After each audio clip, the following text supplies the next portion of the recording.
Testando então. Estamos retornando.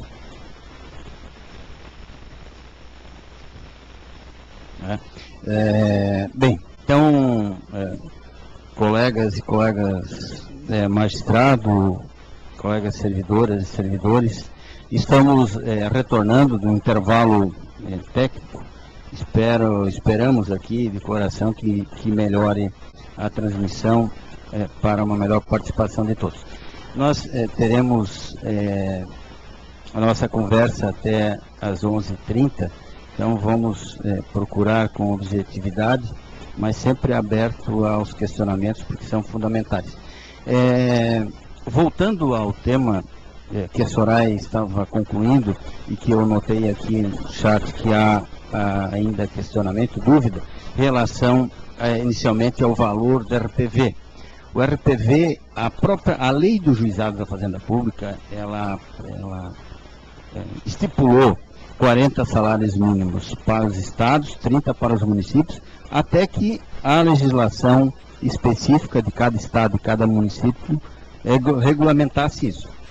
A de Santa Catarina era de 40 salários mínimos até janeiro de 2014 e 2013. Então, em 2013, passou a vigorar a nova legislação estadual, que reduziu de 40 para 10. A OAB do Estado ingressou com ação de inconstitucionalidade, que ainda está tramitando, tensionando que voltasse aos 40 salários mínimos. Nós estamos, em várias reuniões fizemos isso, propondo no mínimo uma conciliação para que fique em 25, né? Porque realmente 10 salários mínimos é muito pouco. Nós estamos percebendo que muitas pessoas que têm o seu direito consolidado precisam renunciar para receber logo, para que seja por RPV e não por precatório, que todos sabemos é mais demorado, muito mais demorado, normalmente só os herdeiros recebem. Pois bem, e no município, que é o valor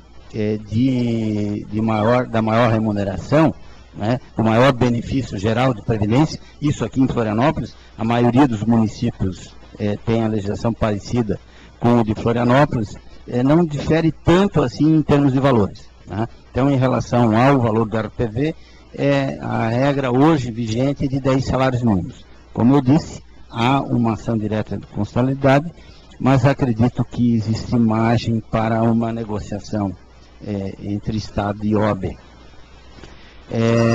A outra questão que envolve RPV é a batalha que temos no Juizado Especial da Fazenda Pública aqui da capital, pela proximidade com o tribunal, para que ele seja eletrônico, né?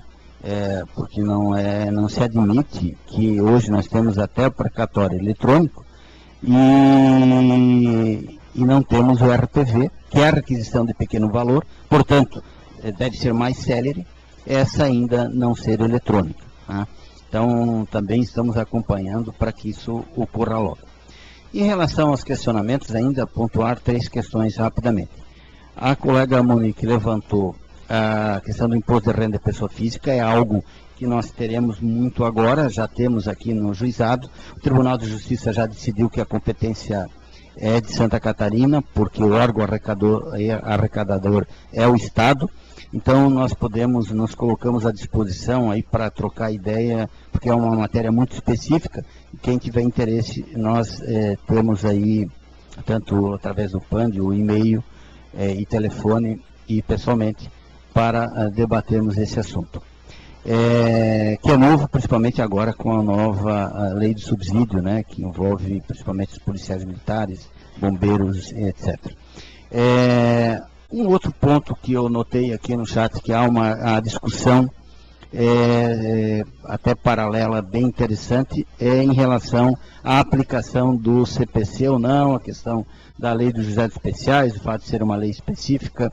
Isso foi muito debatido aqui no FGES, que eu estou esperançoso que tenhamos ou enunciado, ou pelo menos uma diretriz obtida desse FONAGE, que está sendo realizado em Belo Horizonte, até amanhã, se não me falha a memória, começou dia 25, em que há a delegação de Santa Catarina composta de 5 pessoas, e no FEGESC nós já debatemos o assunto, ressaltamos a importância de que se tenha uma unidade nisso, porque os estudos, os debates eram, não, mas aplica o CPC, como não tem prazo é o CPC, outros, não, mas na questão do Juizado Especial Criminal, uma referência ao Código de Processo Penal, não há essa referência no civil, na parte dos Juizados Especiais Cíveis.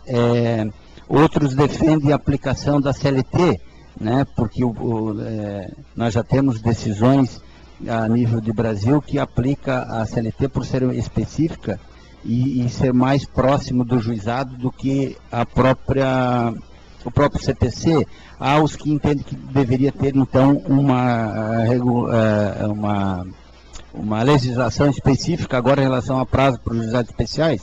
Há a questão dos dias úteis, se é dias úteis ou corridos, a questão da celeridade que fica comprometida, enfim, nós temos que procurar preservar os avanços obtidos no Juizado Especial Civil, nos juizados especiais, porque esses já estão comprovados.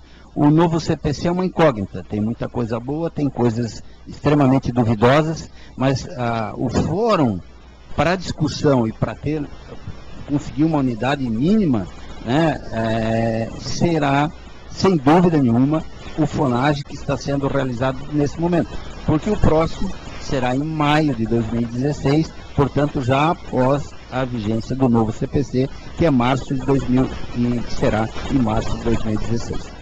Mas é um debate extremamente interessante e é bom que surja esse debate desde já, para quando chegar o mês de março estejamos preparados, ou pelo menos com uma ideia, se possível, uma unidade de posicionamento dos juizados no Brasil todo. Por isso que eu digo que o fórum competente para discussão são os FEGESC a nível de estados, mas o FONAGE para que tenhamos uma unidade a nível de Brasil.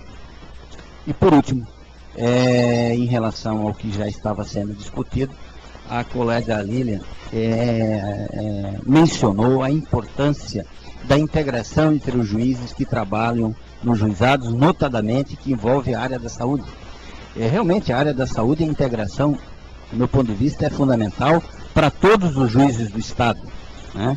É uma matéria, é uma área extremamente delicada, nós estamos lidando com vidas humanas, nós estamos lidando com um orçamento só da saúde, né? Nós temos um projeto que eu acho fantástico, que é o SUS, o Sistema Único da Saúde.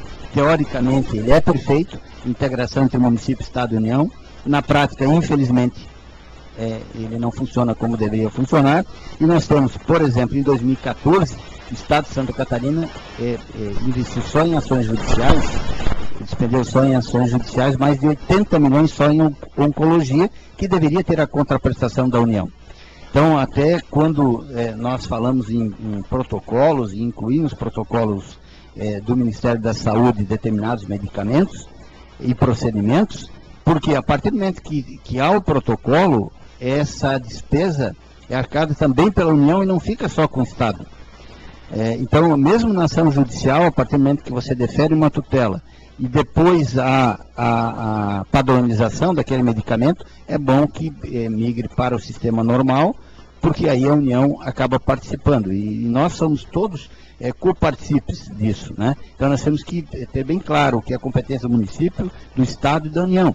E nós, do Judiciário, tentar facilitarmos para que cada um assuma a sua competência. No tocante à integração, ela é fundamental. Nós temos muita coisa boa no tribunal e nós temos muita coisa que precisa ser melhorada.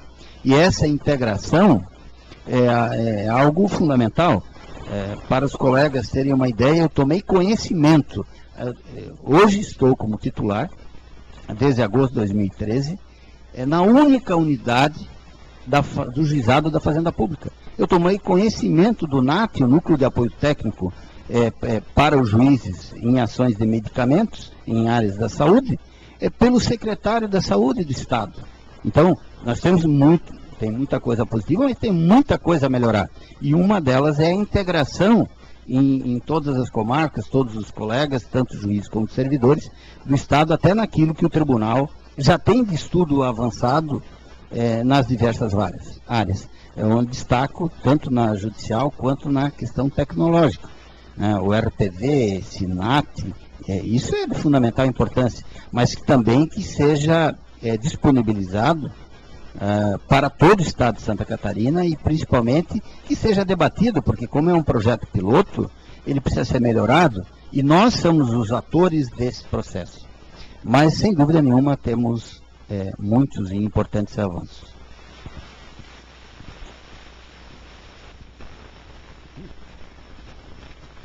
Então, continuando aqui ao estudo do Manual do Juizado da Fazenda Pública, antes do intervalo, né, foi falado sobre a questão de RPV e precatório, como que é feito o cumprimento da sentença, com o devido pagamento e o devido arquivamento do processo.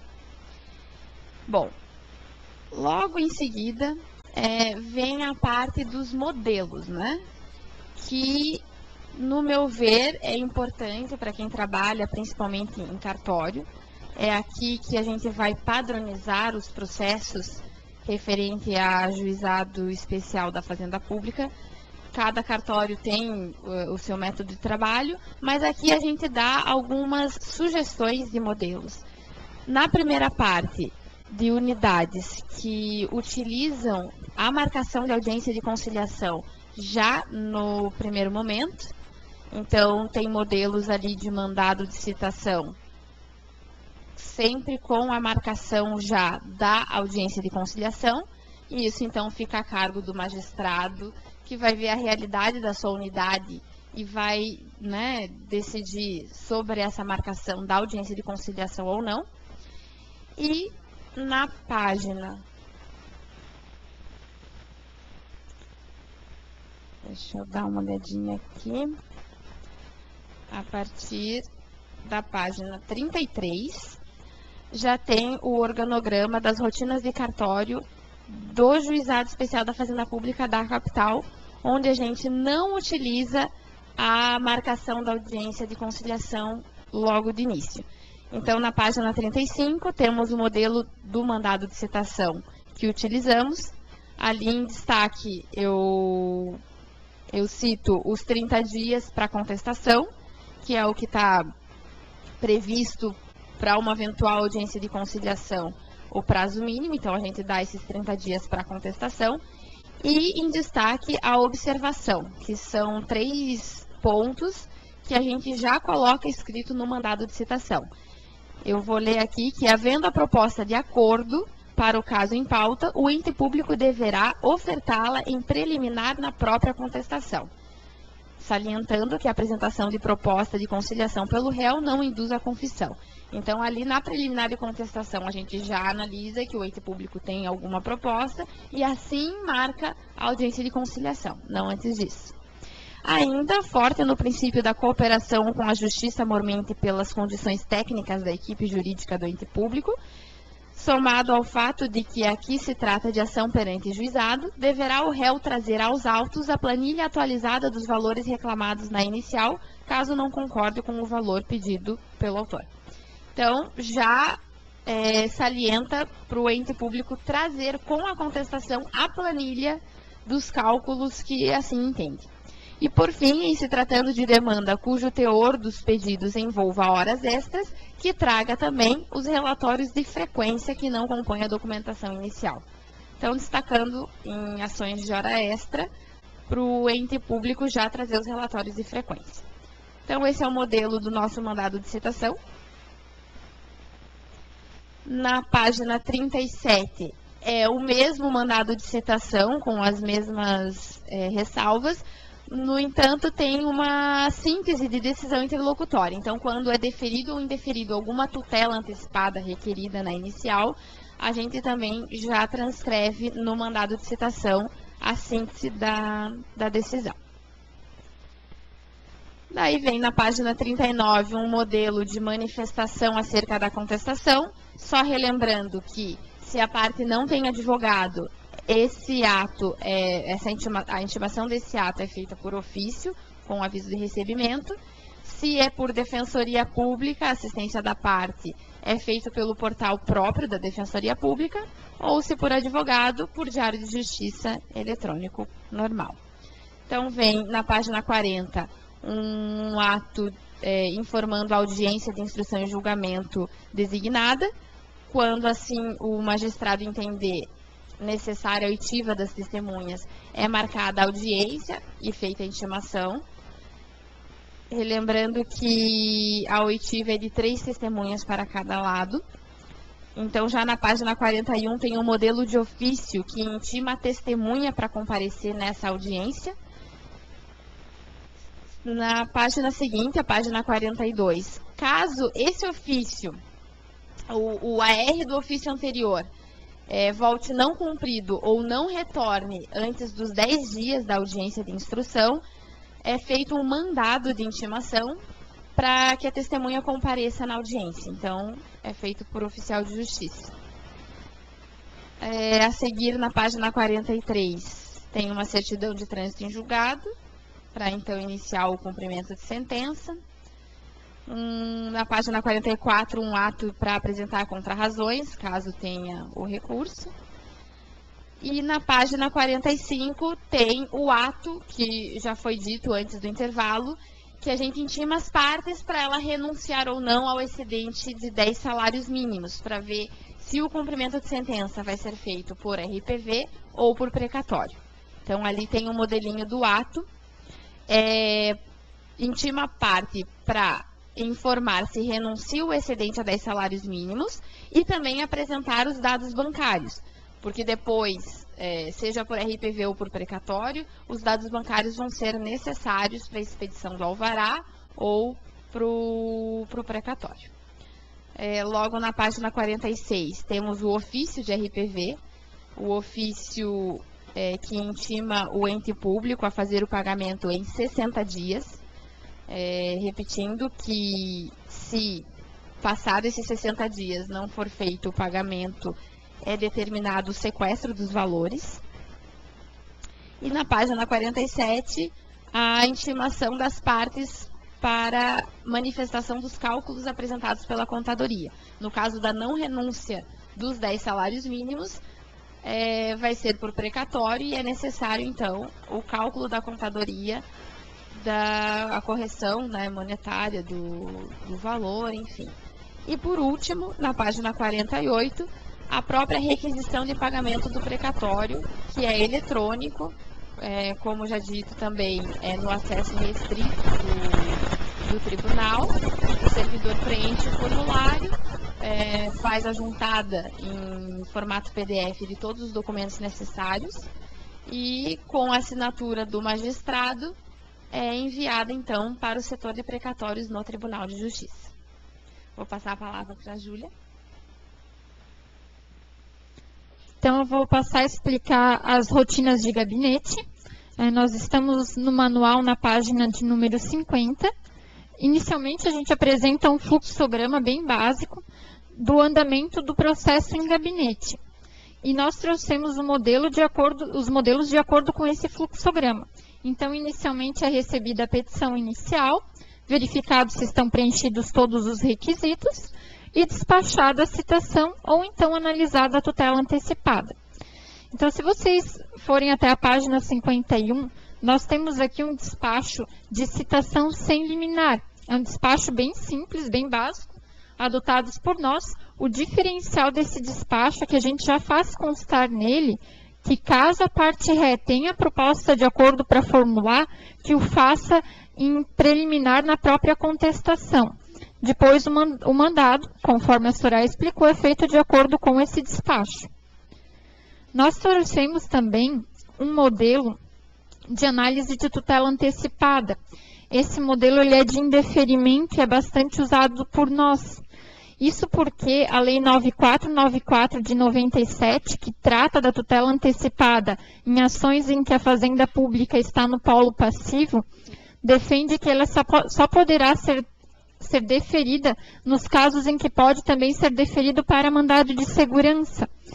E a lei de mandado de segurança exclui da possibilidade de concessão as medidas liminares que tenham por objetivo a reclassificação ou equiparação de servidores públicos e a concessão de aumento ou extensão de vantagens ou pagamento de qualquer natureza.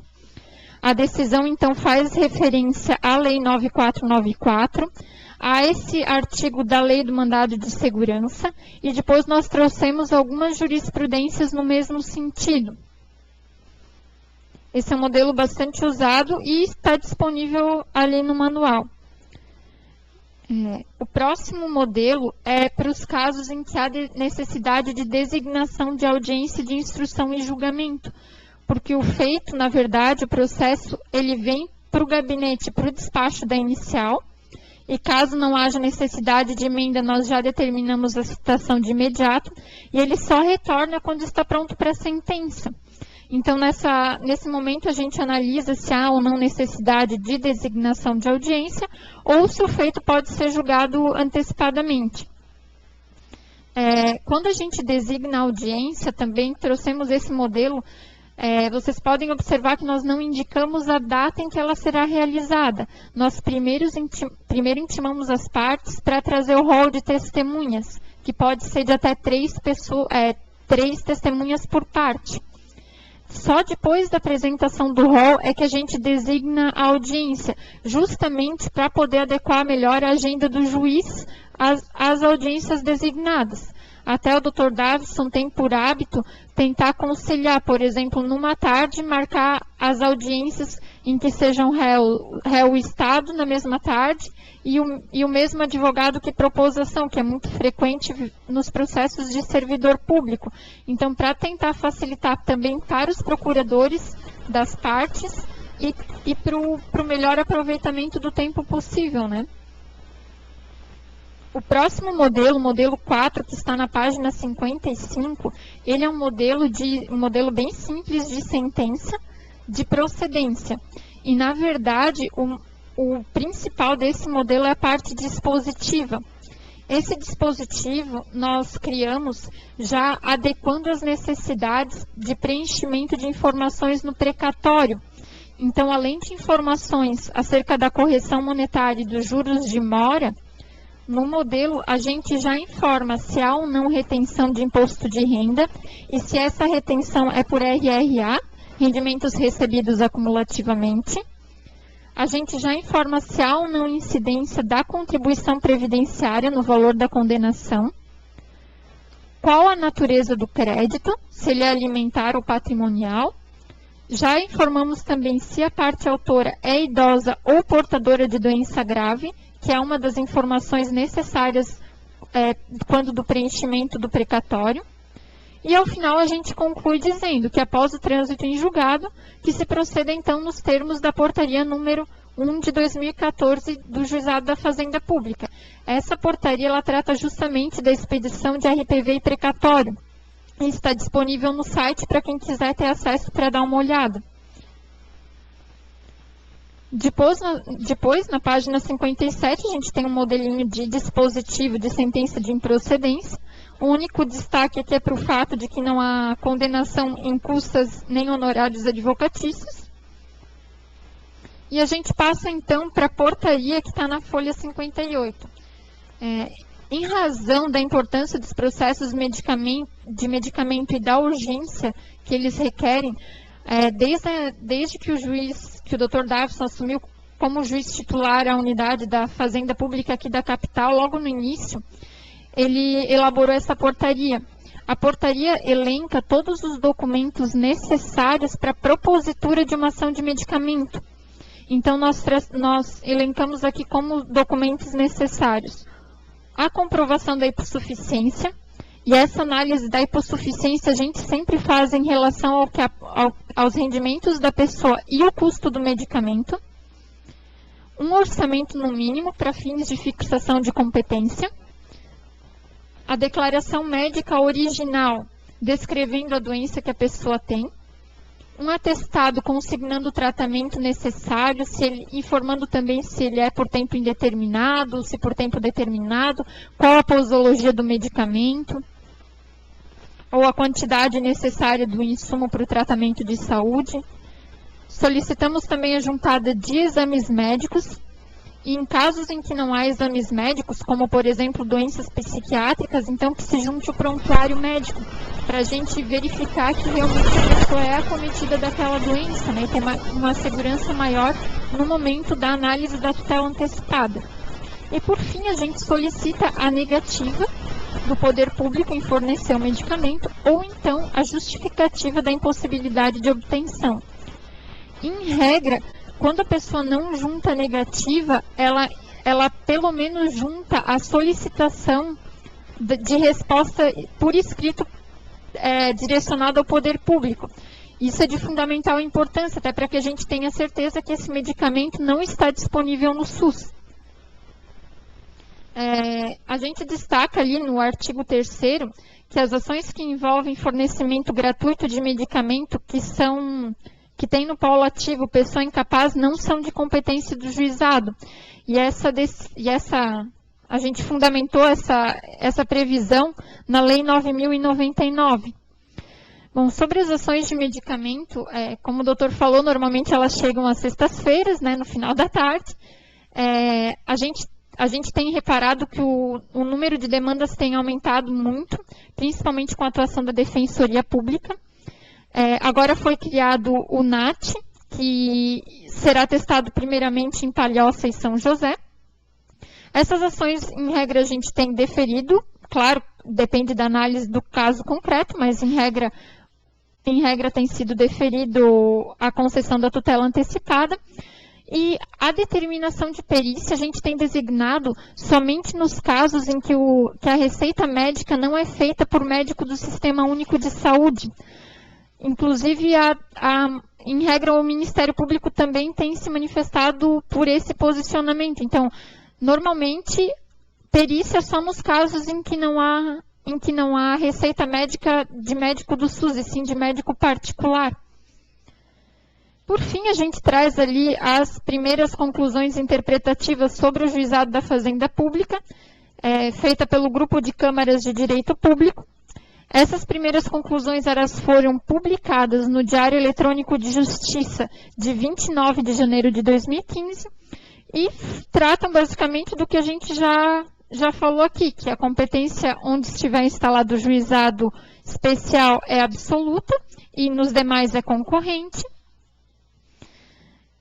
Isso, que a segunda conclusão, a conclusão 2A, ela trata de que ainda que o processo não tenha tramitado numa ação de competência, numa vara de competência exclusiva, no momento do recurso deve ser dirigida a turma de recursos. A terceira conclusão, ela se refere ao poder-dever do magistrado de proceder à correção do valor da causa e determinar a juntada do cálculo pelo autor, sempre que não obedecer ao critério legal específico. A quarta conclusão, ela prevê que, na verdade, as ações de medicamento podem tramitar no juizado especial, exceto as ações coletivas. A quinta conclusão, ela faz referência ao litisconsórcio ativo facultativo e ao fato de que o valor dado à causa deve ser individualizado. E a limitação também, os 60 salários mínimos devem ser observados em relação a cada autor. E, por fim, concluindo, a sexta previsão é de que não há objeção na Lei 12.153 à competência dos juizados especiais da Fazenda para apreciar as demandas de maior complexidade e as que envolvam a necessidade de exame pericial. Como vocês podem ter percebido, a gente já tratou desses pontos anteriormente. Então, é isso. Esse é o material que forma o nosso manual. O doutor vai encerrar agora a nossa apresentação e disponibilizar um e-mail para contato, para quem tiver mais alguma dúvida. Então, assim nós estamos... Vou passar a palavra para o doutor para que ele possa fazer o encerramento aqui da apresentação.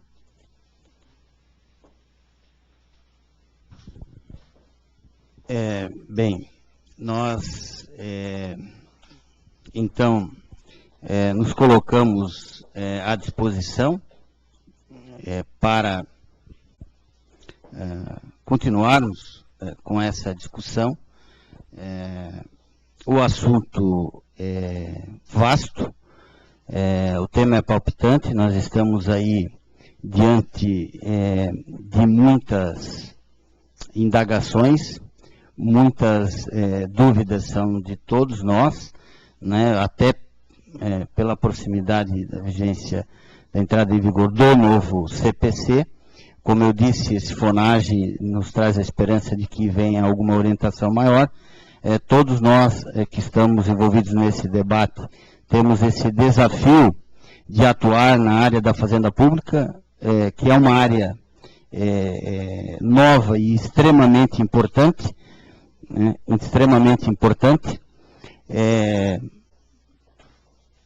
e é fundamental, então, que possamos avançar nesses debates, que possamos criar um grupo dos colegas magistrados que tratam da fazenda pública, tanto competência específica quanto todas as unidades do Estado. Há um estudo para que se avance também em turmas de recursos, né? Nós vimos a importância da uniformização no tocante à fazenda pública, porque os julgamentos díspares, eles provocam um transtorno muito grande em todo o sistema. E imagine, por exemplo, agentes penitenciários, agentes carcerários, recebendo uma sentença de uma forma, de uma comarca e de outra em outra, um entendendo que há uma escala de rodízio, de turno de trabalho, outro entendendo que há hora extra, enfim, vários assuntos. Como é que se calcula o horário, a hora extra do policial militar? Uns entendem de uma forma, outros entendem de outra, né? Enfim, os assuntos são muito vastos. Hoje, a matéria que está sendo discutida nos juizados especiais, de forma geral, ela, além de massa, daquelas de massa, hoje as variantes das artesanais são extraordinárias, né? Eu sempre defendi que nós, dos juizados especiais, do sistema dos juizados especiais, nós temos sobre a nossa responsabilidade, sem dúvida, as ações de massa. Claro que temos. Nós temos um mecanismo mais célere. Então não tem como, no meu ponto de vista, a respeito de opiniões diversas, como afastar essas ações de massa. Porque um dos objetivos dos juizados é justamente dar celeridade e um atendimento especial para isso. Agora, por outro lado, nós temos um aumento crescente, extraordinário de demandas artesanais. E embora muitas delas sejam de competência nossa, outras nós temos que discutir essa competência. Porque a partir do momento que nós temos esse leque muito ampliado, nós estamos discutindo medicamentos, cirurgias, área da saúde que é extremamente complexa, direitos os mais variados dos servidores, né, de todos os servidores do Estado, nessa área específica, nessa unidade específica de todo o Estado, porque o servidor que está lotado numa comarca pode optar pelo foro da capital, e nós temos matérias de ordem tributárias, né? Então, questões extremamente delicadas. E nós temos, então, que também cuidar muito disso, defender as prerrogativas dos juizados especiais como um todo, especialmente, notadamente, da Fazenda Pública, para que essas competências elas sejam muito refletidas, assim que há atribuídas à uma unidade específica. Porque não interessa a ninguém que, eventualmente, os juizados, ou civil ou criminal da Fazenda Pública, não tenham sucesso, ou comece a ter problema em termos de represamento de demandas, e aí as partes vão procurar, de uma forma ou de outra, outras alternativas. Então, nós temos que fortalecer o sistema, e uma delas é defender que tramite nele exatamente aquilo que lhe é competente. A outra questão, em termos de turmas de recursos, nós temos notado, ontem nós tivemos uma sessão na primeira turma, até mais tarde, uma sessão extremamente longa, mas também extremamente profícua, né? Muito interessante, mas nós vimos as causas que estão sendo discutidas, as variantes também são extraordinárias, né? O avanço do juizado especial é algo perceptível. O número de manifestações e sustentações orais ontem foram por 5 horas, né? E depois mais 5 horas dos debates internos, sem as sustentações. Então, ali nós estamos vendo refletido o verdadeiro interesse, o verdadeiro anseio da comunidade e da sociedade. E por isso nós temos que fortalecer o sistema, e é fundamental essa integração de todos os colegas magistrados de Estado e de todos os servidores. Felizmente, eu tenho a grata satisfação, sempre digo isso, de contar com uma extraordinária equipe, né, cabeçada e nesse momento representada pela Júlia e pela Soraya, que agradeço essa participação, agradeço o apoio da Academia Judicial, da Coordenadoria Estadual dos Juizados, a participação efetiva dos colegas magistrados de Santa Catarina, das servidoras e dos servidores que interagiram. É uma experiência para nós aqui da equipe, que precisa evidentemente de avanço, mas extremamente gratificante. Estamos participando ativamente do debate em relação à Fazenda Pública, até porque temos a condição de estar respondendo por uma unidade que desde 2010, de agosto de 2010, é a única específica do Juizado Especial da Fazenda Pública no Estado, e que Oxalá também tenha isso ampliado, porque eu já participei de fonagem fora daqui, em que havia a estruturação dos estados para a primeira unidade, e hoje a maioria desses estados já possui mais unidades, até regionais. Assim como a questão da turma de recursos. A turma de recursos da Fazenda Pública, ela deveria ter uma ramificação maior ou uma concentração maior em virtude da matéria tratada, né? Isso é fundamental. Mas como já dissemos, e é conhecimento de todos, o Tribunal de Justiça de Santa Catarina felizmente avança, não às vezes aos passos que almejávamos, que sonhávamos, mas avança, e todos nós somos atores que precisamos contribuir para isso. Então eu agradeço a participação de todos, o apoio da academia, esperando que tenha contribuído de alguma forma, e sempre estando e nos colocando à disposição. Muito obrigado.